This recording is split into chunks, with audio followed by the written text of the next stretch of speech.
یہ مالی سال 2023-2024 کا وفاقی بجٹ جمعے کے روز پیش کیا جائے گا۔ وفاقی وزیر خزانہ کل اکنامک سروے جاری کریں گے۔ ہمیں جوائن کیا ہے وفاقی وزیر احسن اقبال صاحب نے، ان سے بات کریں گے۔ احسن اقبال صاحب، شکریہ آپ کے وقت کے لیے۔ بہت سے سوالات آپ سے جاننے کی کوشش کریں گے، لیکن مختصر وقت ہے تو آپ سے یہ جاننا چاہیں گے کہ حکومت کے IMF کے ساتھ جو معاملات چل رہے ہیں اور جو اس وقت ایک پینک سی سچویشن ہے، آپ کے خیال میں اس میں بہتری کیسے لائی جا سکتی ہے؟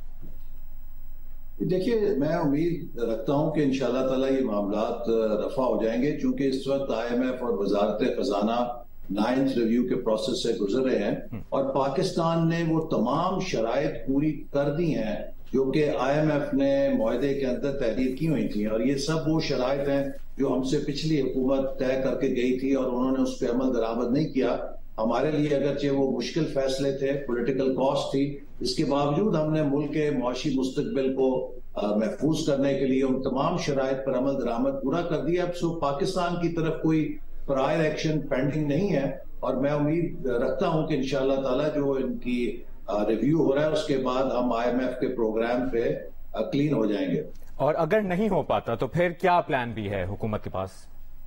اس میں تو یقیناً حکومت تو ہر چیز کے لیے تیار ہوتی ہے، اور ہم نے ابھی اتنا عرصہ جو گزارا ہے اس میں IMF کا پلان نہیں تھا، اور اگر IMF کا پلان آئے گا تو ہمارے لیے نسبتاً آسانی ہوگی کہ ہم ایکسپینشن کر سکیں گے، اکانومی کو گروتھ کی طرف لے جا سکیں گے۔ لیکن اگر IMF نہیں آتا تو ہمیں تھوڑا سا ویسے اقدامات اٹھانے پڑیں گے جس سے امپورٹ کمپریشن کے ساتھ ہم اپنے زر مبادلہ کے ذخائر کو محفوظ رکھیں، اور حکومت کوشش کرے گی کہ ملک کی معیشت کو رفتہ رفتہ آگے لے کر جائے۔ تو اس لیے ہماری اولین ترجیح یہی ہے کہ IMF کا جو پروگرام ہے بحال ہو جائے، تاکہ اس کے ساتھ پاکستان کو مزید سرمایہ کاری مل سکے گی، انفلوز آ سکیں گے، اور اس سے پھر ہماری گروتھ کی طرف جو پیش رفت ہے وہ زیادہ تیز ہو جائے گی۔ صحیح۔ تو احسن اقبال صاحب، جس طرح ہم نے دیکھا اس سال اور ہمارے علاوہ پوری عالمی سطح پر بھی معاشی مشکلات رہیں، کیا اس سال ہم ریوائیو کر سکیں گے؟ سچویشن بہتر ہو سکے گی؟ عوام دوست بجٹ آ سکے گا؟ دیکھیے، ابھی تو اس وقت پوری دنیا ایک شدید معاشی بحران کی لپیٹ میں ہے۔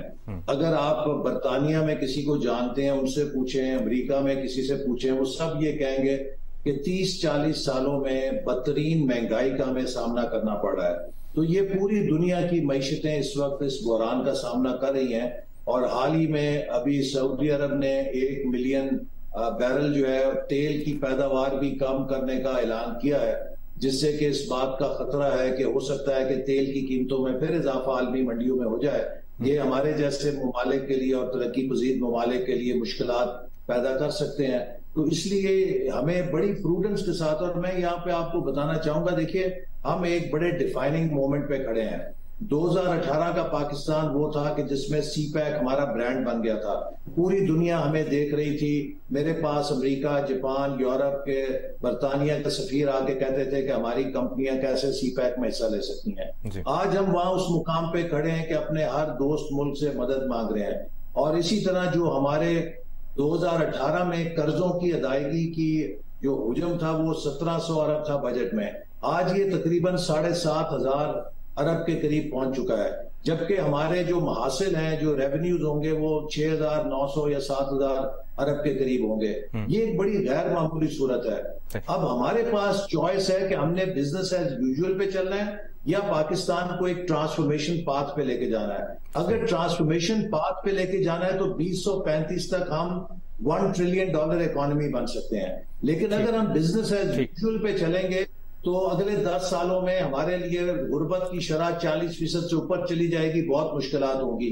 اس کے لیے ہر سطح پہ ہمیں اپنے آپ کو اب اکنامک فیصلے کرنے ہیں، اور فیصلے کرنے ہیں۔ ایک اور اہم سوال ہے احسن اقبال صاحب، زر مبادلہ کی قلت، اور اگر IMF سے معاہدہ نہیں ہو پاتا تو یہ قلت مزید بڑھ جائے گی، اس کو کیسے کاؤنٹر کیا جائے گا حکومت کی جانب سے؟ اسی لیے ہم ان تجاویز پر جو عمل کر رہے ہیں، اور جو کل کی NEC نے بھی فیصلہ کیا۔ دیکھیے، ہمارے ہاں جو ہم شام کے وقت اپنے تجارتی مراکز کو کھلا رکھتے ہیں 12 1 بجے تک، دنیا میں کوئی ملک اس عیاشی کا متحمل نہیں ہے۔ امریکہ، یورپ، جاپان جو ترقی یافتہ ممالک ہیں جن کے بڑے وسائل ہیں، وہاں پر بھی 6 اور 8 بجے تجارتی مراکز بند ہو جاتے ہیں۔ تو ہم نے صوبائی حکومتوں سے کہا ہے کہ وہ ہمارے تاجروں سے، ہمارے نمائندوں سے بات چیت کریں، انہیں کنونس کریں اگر ہم جلدی بند کر دیں تو $1 ارب سے زیادہ تیل کی بچت کر سکتے ہیں.